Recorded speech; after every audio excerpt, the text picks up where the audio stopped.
E aí, pessoal, tudo bem? Professor Antenor, professor de Química, e hoje estarei corrigindo aqui com vocês o nosso quarto simulado, belezinha?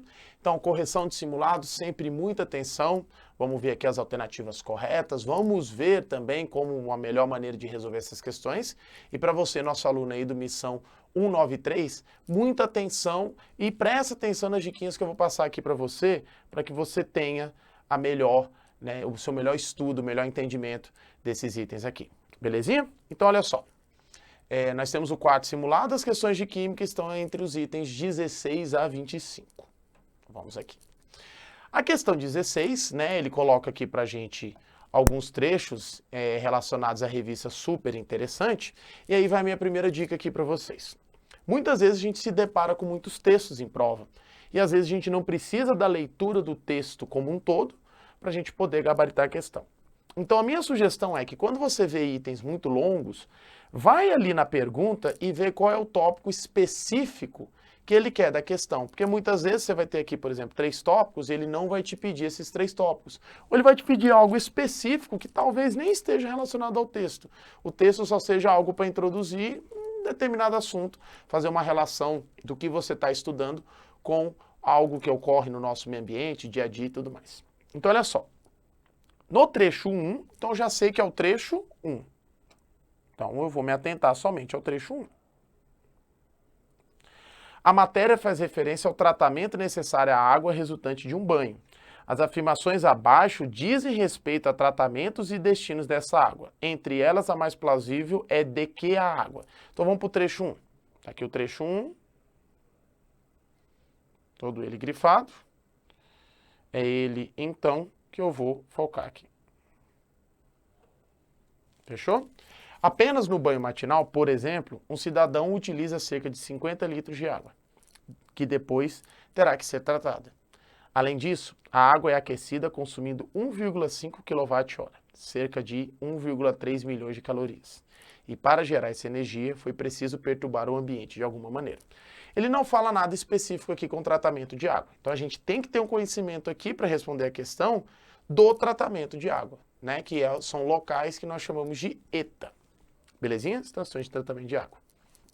A água vem suja e a primeira parte é quando você coloca essa água em contato com coagulantes químicos, que são substâncias químicas que vão aderir às impurezas na água e provocar um processo chamado de floculação.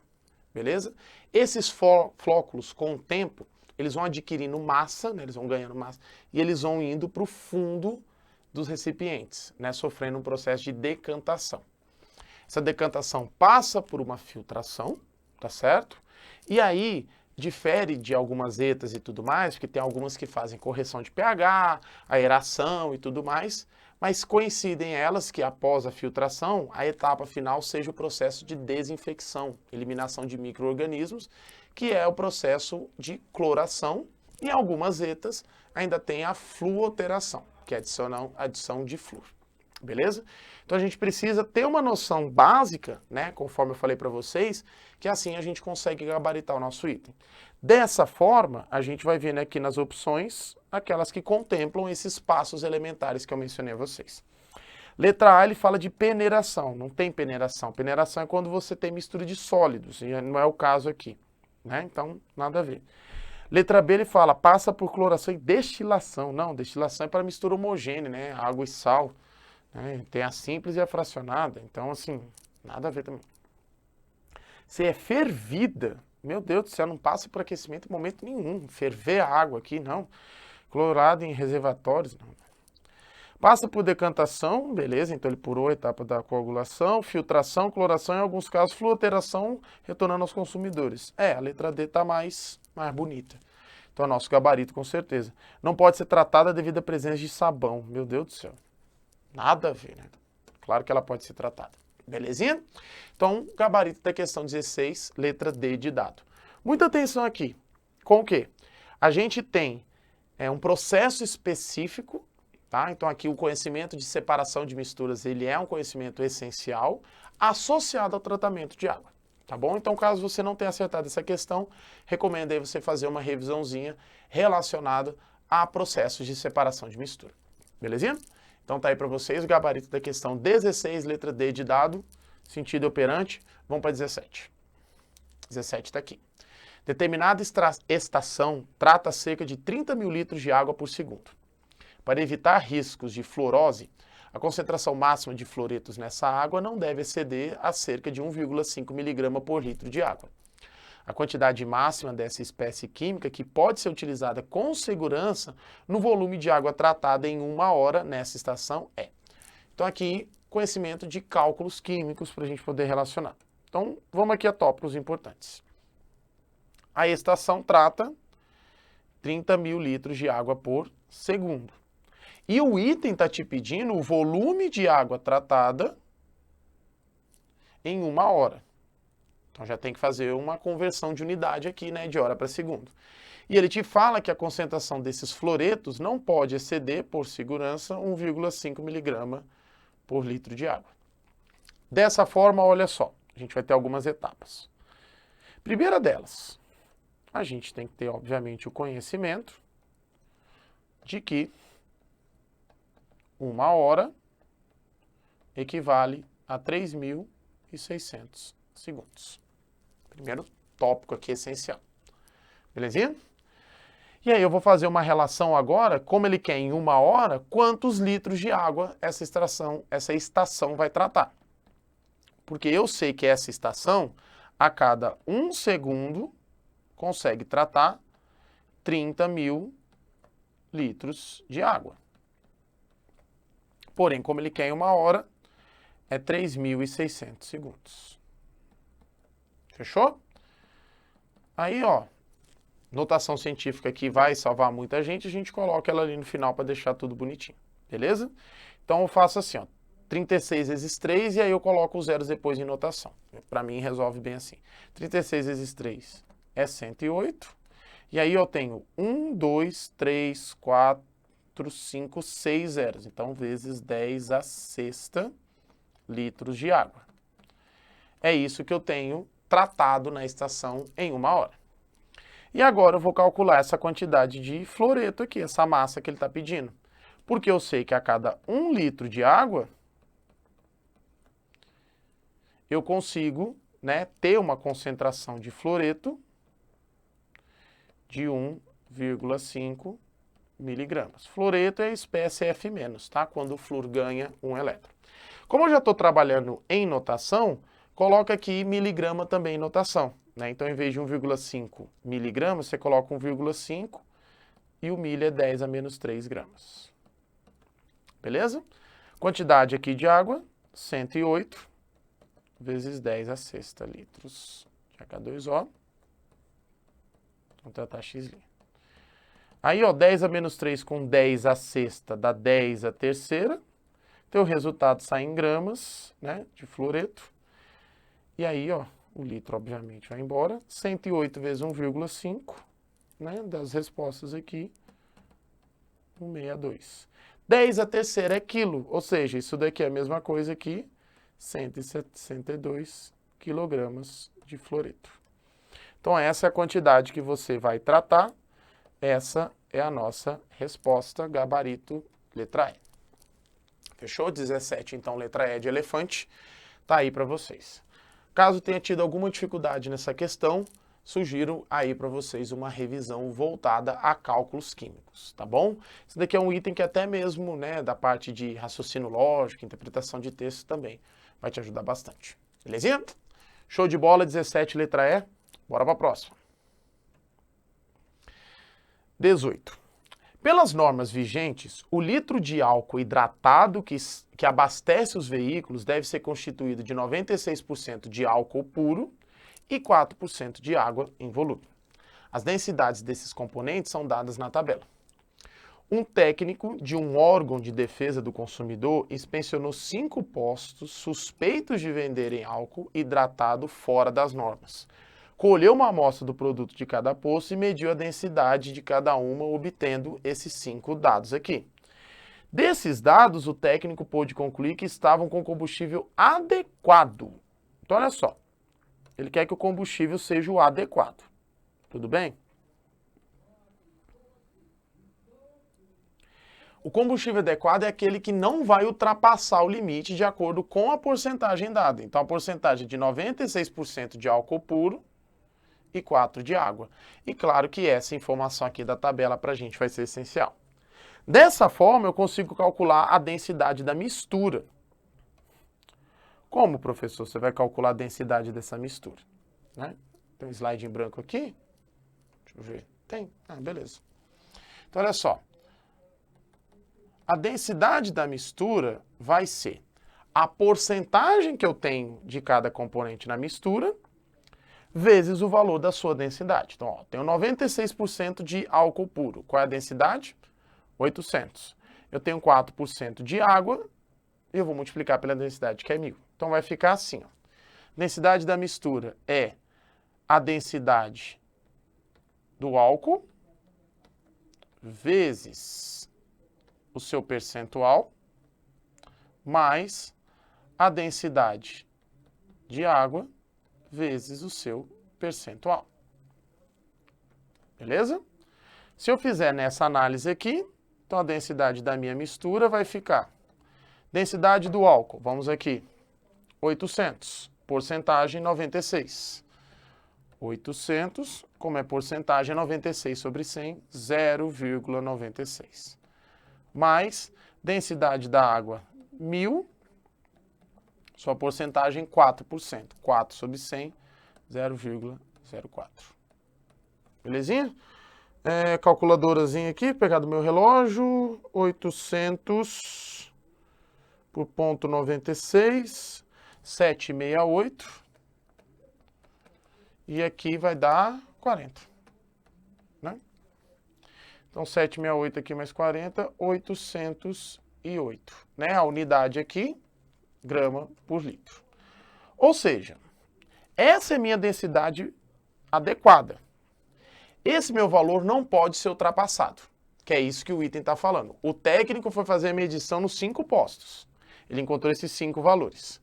O adequado, ele não ultrapassa o valor que a gente calculou.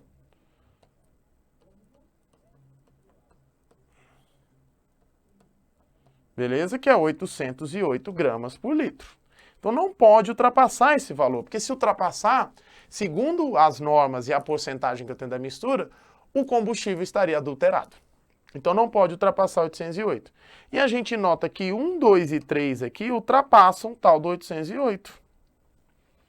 O 5 está 805, então está perto da porcentagem, ok. Então esse combustível no álcool ali, né, abastecido com álcool, vai fluir bem. E o 808 está ideal, tá? A quantidade perfeita.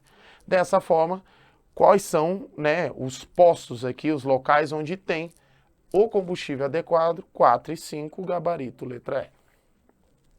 Belezinha? Então tá aqui o cálculo da mistura, tá? Pegando pelas densidades aqui, multiplicando pela porcentagem de cada um, ok? O adequado não ultrapassa 808 gramas por litro. Novamente aqui, recomendo a você, caso não tenha acertado essa questão, a revisão de cálculos químicos, lembrar de propriedade específica da densidade, quais são essas relações matemáticas envolvidas nessa propriedade, e aqui, obviamente, mais uma interpretação de texto para ficar bem fixado, bonitinho. Fechou? Então tá aí para vocês a resolução do nosso item de número 18, letra E de elefante. Beleza? Vamos para o próximo, 19. Aí é 19. Em setembro de 1998, cerca de 10 mil toneladas de ácido sulfúrico, H2SO4, foram derramadas pelo navio Bahamas no litoral do Rio Grande do Sul. Para minimizar o impacto ambiental de um desastre desse tipo, é preciso neutralizar a acidez resultante. Para isso, pode-se, por exemplo, lançar calcário, minério rico em carbonato de cálcio na região atingida. A equação química que representa a neutralização de H2SO4 por CaCO3, com a proporção aproximada entre as massas dessa substância é. Então está aqui. Pode-se avaliar o esforço de mobilização que deveria ser empreendido para enfrentar tal situação, estimando a quantidade de caminhões necessária para carregar o material neutralizante.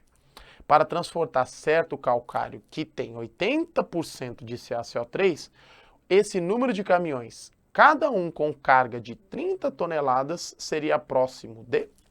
Então, olha só, estequiometria. Professor, 1 tonelada reage com 1 tonelada. Essa é a informação do texto. Essa é a informação do texto. Porque ele já te falou de uma proporção aproximada. Então, tu vai respeitar o que o texto te falou. Porque se tu aqui tá bem em química e sabe essas massas, você vai ver que a massa de H2SO4 é 98 e a massa de CaCO3 é 100. Então, 98 e 100 ele já aproximou, 1 para 1. Então, 10 toneladas reage com 10 toneladas. Ponto. Belezinha? Só que a reação, sempre eu considero a parte pura.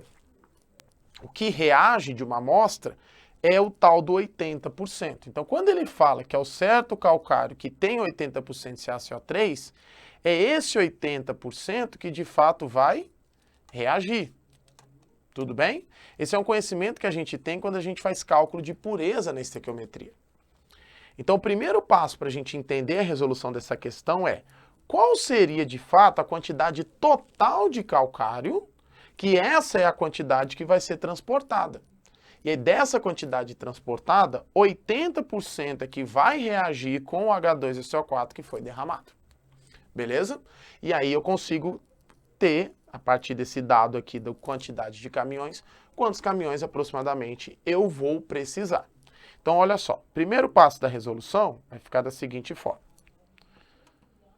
A minha proporção está feita, certo? Só que eu sei que essas 10.000 toneladas de ácido, elas vão reagir com 80% de CaCO3. Beleza? Que é a quantidade que de fato vai reagir. Beleza? Só que o caminhão não está transportando só 80%, está transportando tudo. Então tem que pensar o seguinte, quanto que seria 100% de CaCO3, né, do calcário, que eu teria que ter? Porque eu vou transportar 100%, mas só vai reagir 80%. E aqui eu faço uma regrinha de 3, tá? Aí, ó, um aqui, beleza? Então vai ficar aqui 10 por 10.000, então ficaria 100.000 dividido por 8. 100.000 por 8 dá 12, né? 100.000 por 8, vamos fazer aqui. 12.500, né? Então, 12.500 toneladas de CaCO3, que é o total, que é o meu calcário, tudo bem? Aí agora, essa é a quantidade total de calcário que os caminhões vão transportar, e dessa quantidade 80% que reagiu com ácido. Agora eu acho a quantidade de caminhões, beleza? Um caminhão, ó, tem quanto? Carrega 30 toneladas, né? Quantos caminhões eu vou ter para carregar? 12.500 toneladas, beleza? Então, ó, 1.250 por 3, né? Se eu pegar esse valor aqui, achar o valor exato, daria 416,66, né, caminhões. Né? Então, para garantir, eu ia colocar 417. O valor mais próximo aqui é 400. Então, gabarito da 19, letra D. Belezinha?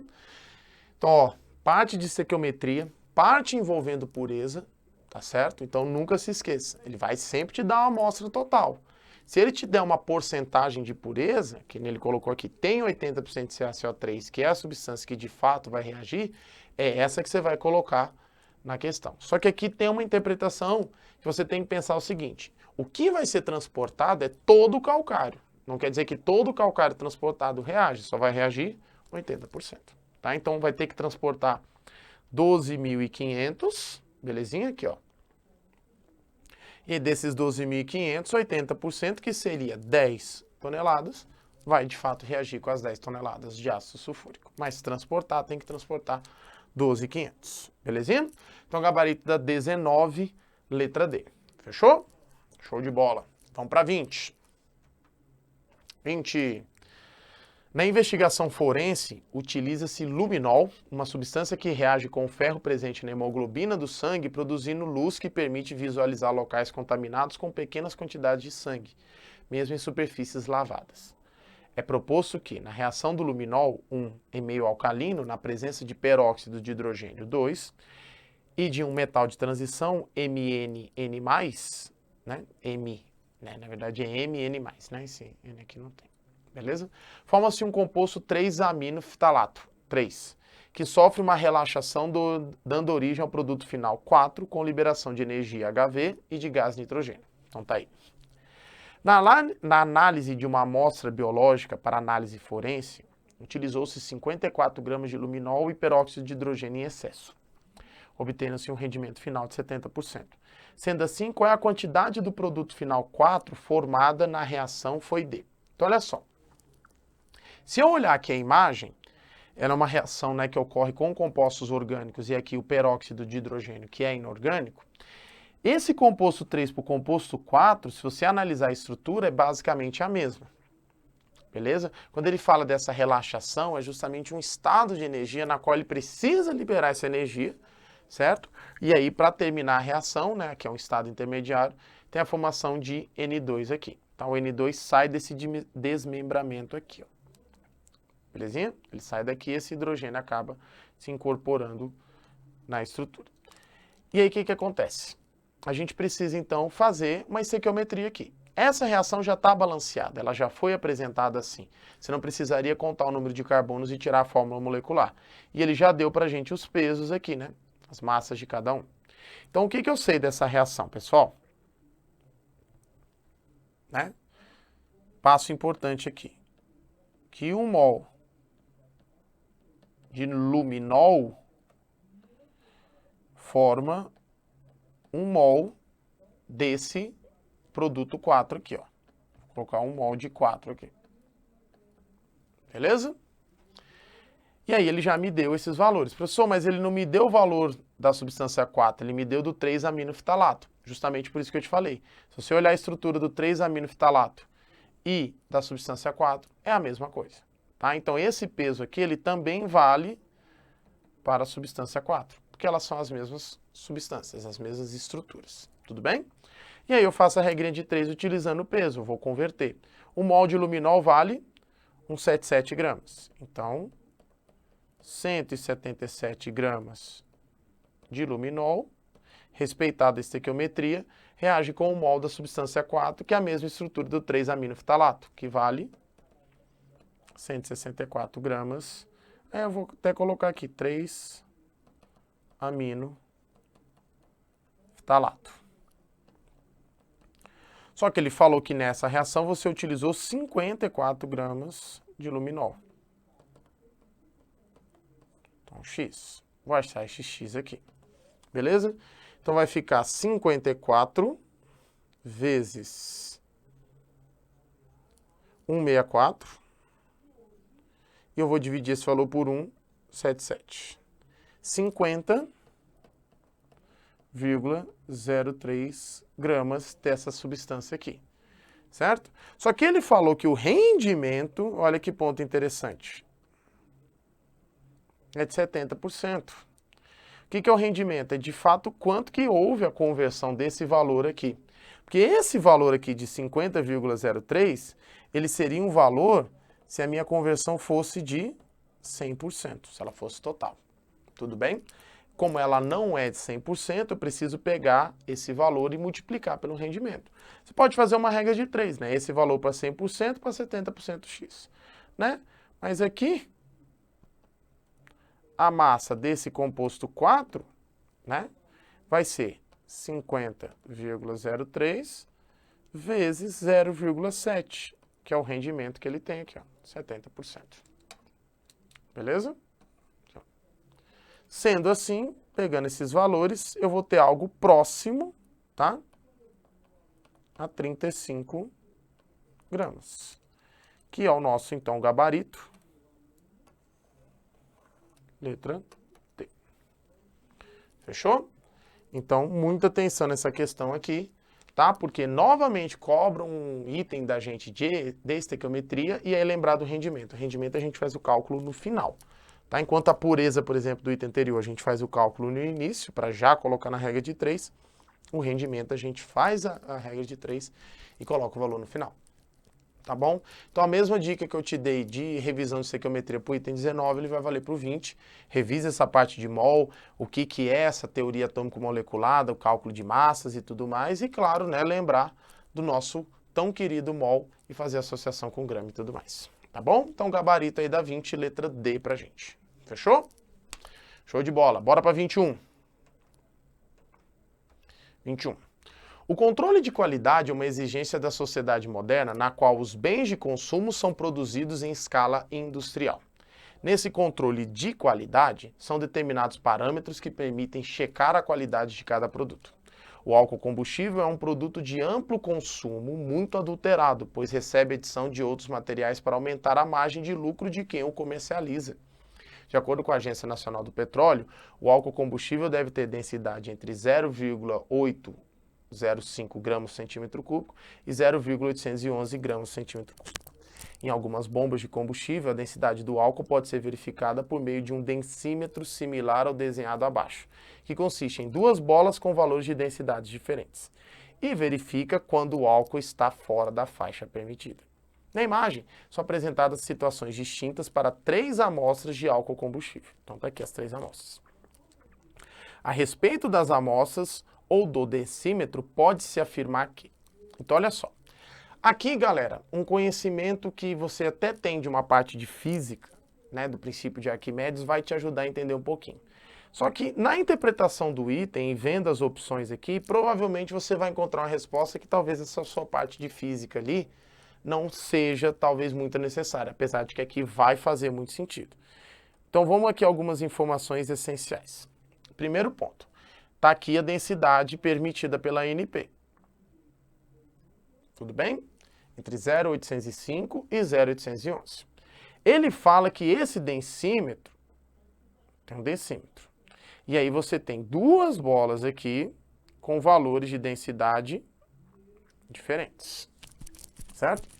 Se existe uma faixa de valores de densidade, essas bolinhas, por terem valores diferentes, mas é próximo, professor, 0,805, 0,811. Sim, mas elas têm que ficar uma um pouquinho distante da outra.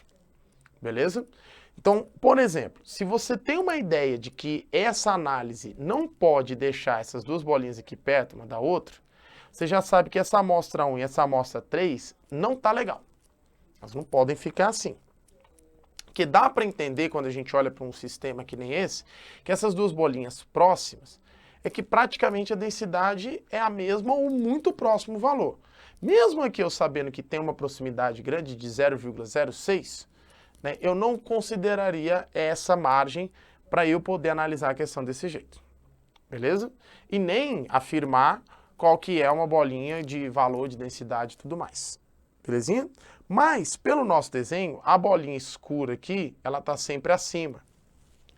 Então, indica para a gente que se ela está acima, ela é menos densa do que a bolinha clara aqui, né, nessa coloração mais branca aqui. Beleza? Então, essas são análises que eu pensaria olhando para um item desse, que é o que eu estou fazendo aqui agora. Olhei aqui e falei, pá, aí lembrei do princípio de Arquimedes, essas coisas, etc. Então, vamos lá. A densidade da bola escura deve ser de 0,811. Então, a bola escura está em cima. Se ela está em cima, ela tem uma tendência a ser a menos densa. Então, a aqui não pode ser. Tá? Deveria, se for, que associar a 0,805.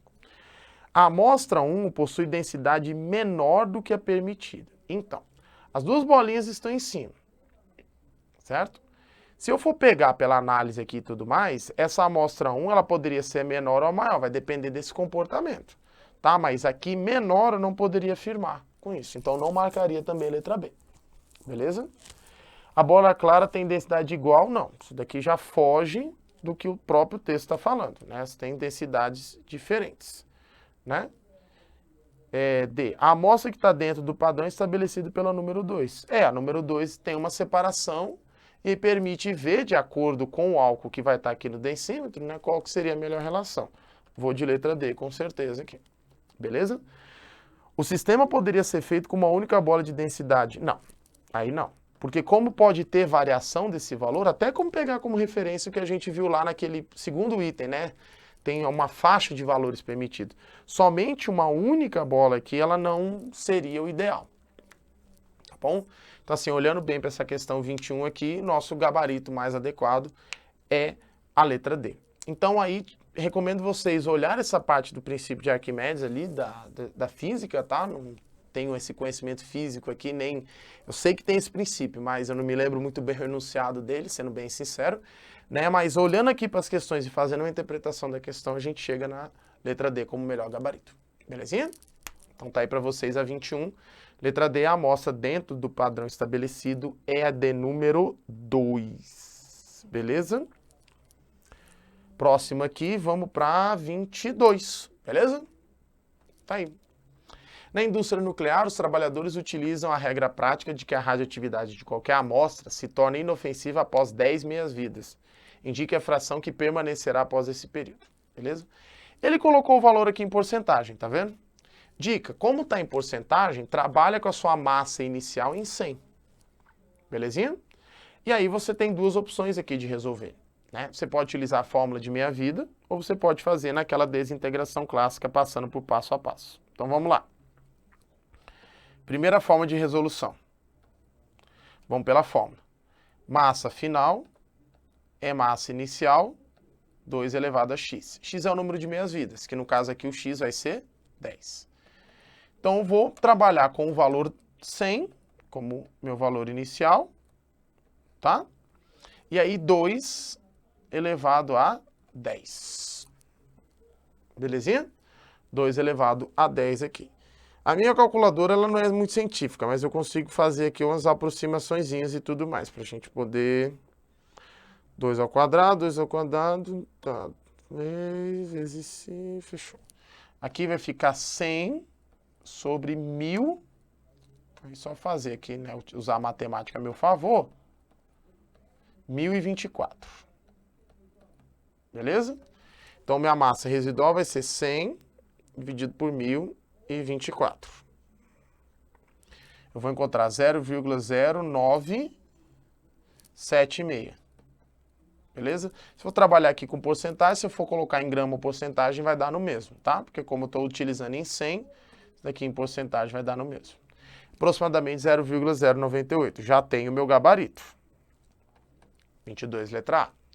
Essa é a primeira forma de resolução. E a segunda, professor?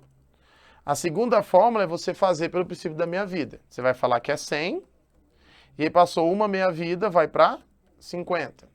Aí você vai fazer isso 10 vezes até chegar nesse valor.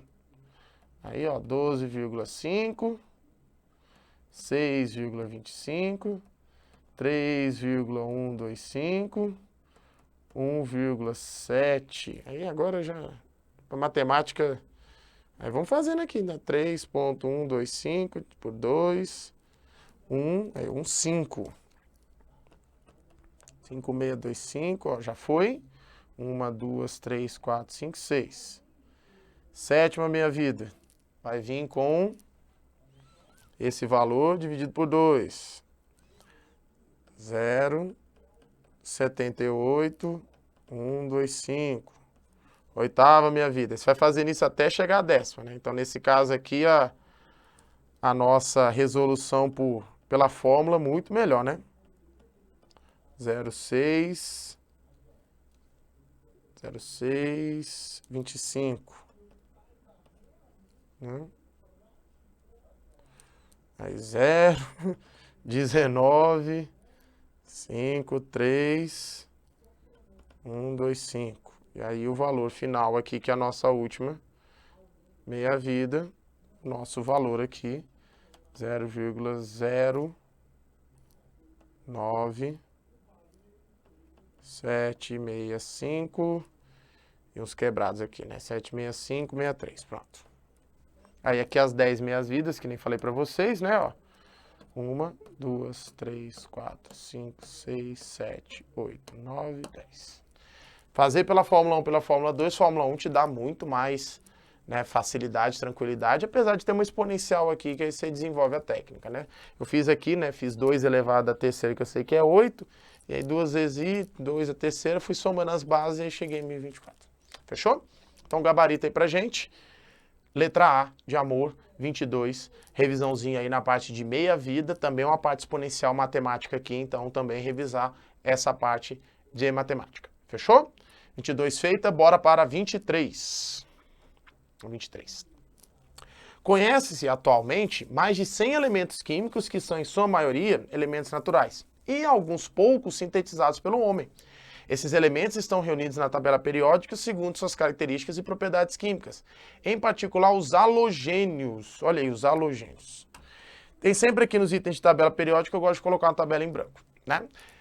Normalmente as provas, né, quando a gente, por exemplo, pega o IDECAM, que é aí uma banca base que a gente tem do Corpo de Bombeiros, a gente tem a tabela periódica. Os halogênios, a gente tem que ter ciência de que eles estão no grupo 17. E o grupo a gente conta assim. Então eles estão nessa posição aqui, ó. Belezinha? Vou marcar texto da mesma cor aqui, ó. Eles estão nessa posição aqui, ó.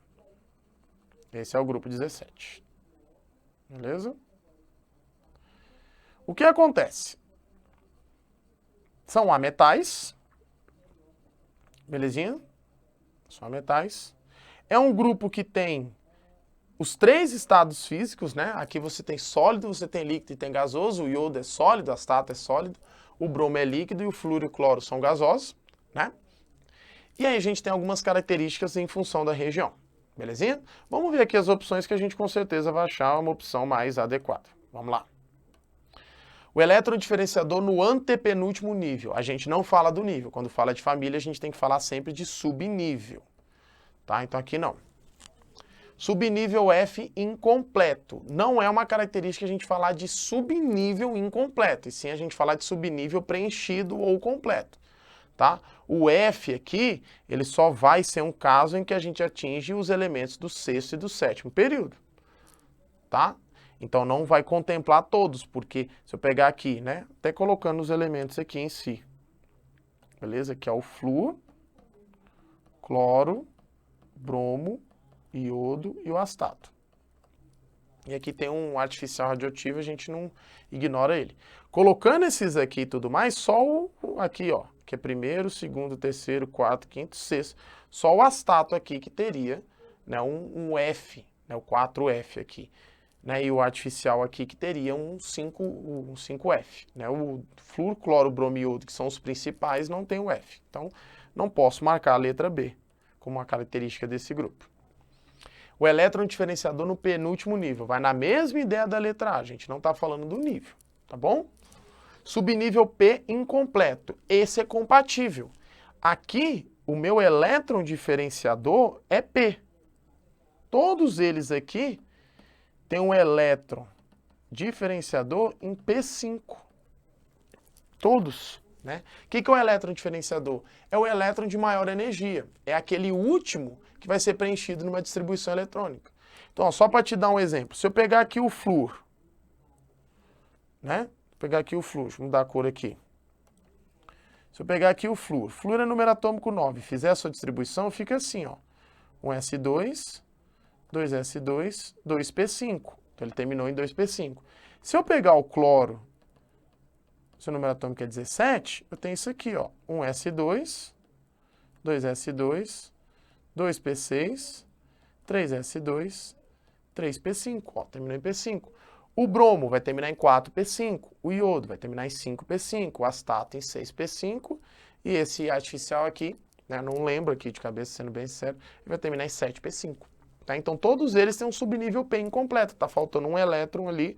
O último orbital tem um elétron desemparelhado. Então, o gabarito da 23 é a letra D. Beleza? E o subnível D vai na mesma ideia do subnível F. Eu não posso falar em subnível D. Subnível D é a partir de elementos que estão no 4º período, com exceção dos metais alcalinos e alcalinos terrosos.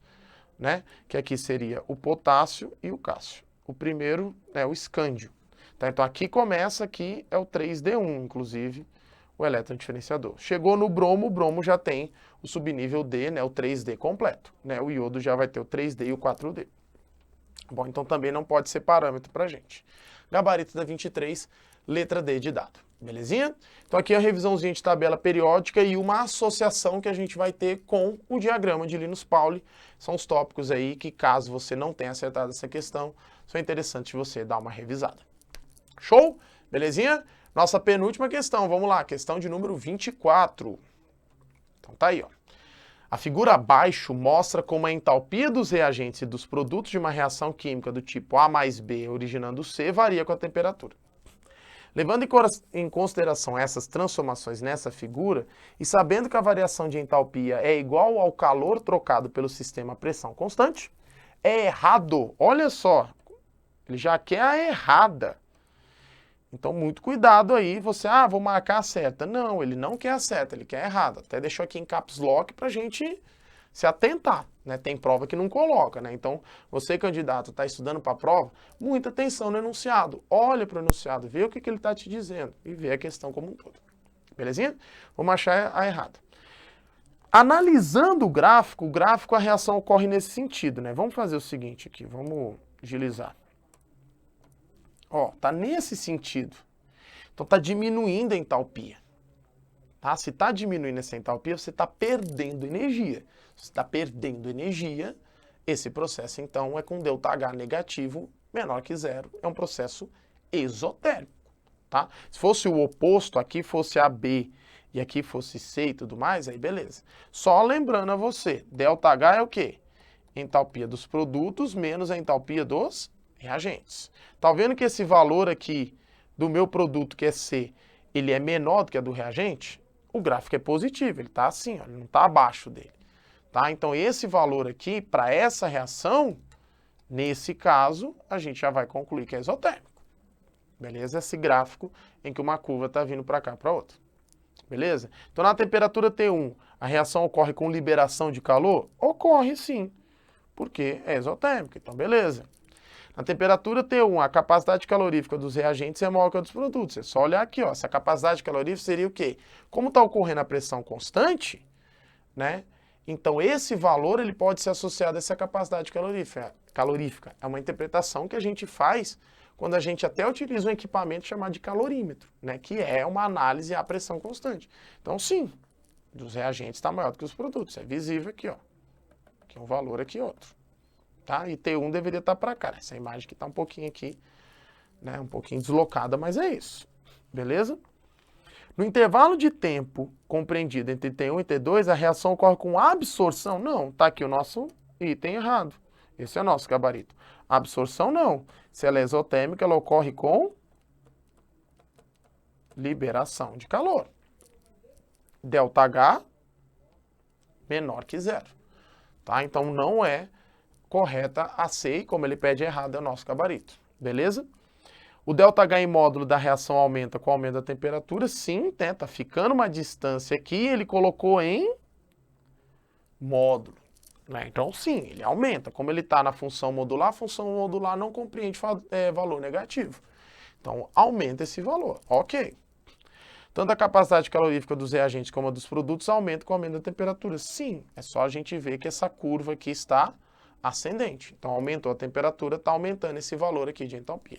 Perfeito, as outras aqui, tudo certinho. Como ele quer errada, o nosso gabarito é letra C de casa. Fechou? Letra C, então, aí pra gente, pra ficar tudo good. Então, tá aí pra vocês uma revisãozinha aqui nas análises gráficas relacionadas à termoquímica, tá? E aí, lembrar dessa questão de capacidade calorífica, lembrar um pouquinho lá do nosso calorzinho Q da física, né? O pessoal aí, nossos colegas físicos que tem essa contribuição importante. Ok? 24 resolvida pra gente, finalizando a nossa correção com a questão de número 25. Com base no diagrama da pilha, então tá aqui um diagrama da pilha, e nos potenciais padrão de redução das semi-reações, qual é a diferença de potencial da pilha? Direto. Aqui, chama a atenção para vocês de um ponto que está errado, que é o seguinte. Ele coloca para a gente o seguinte, o potencial padrão de redução. Redução é quando a gente tem o ganho de elétrons. E aqui está com o elétron sendo perdido. Tá certo? Dessa forma que está escrito aqui, né, a gente tem um potencial que seria o de oxidação. Mas aí eu vou ser bem sério para você. Aqui eu vou considerar como de redução, porque provavelmente muitos não olhariam para esse ponto.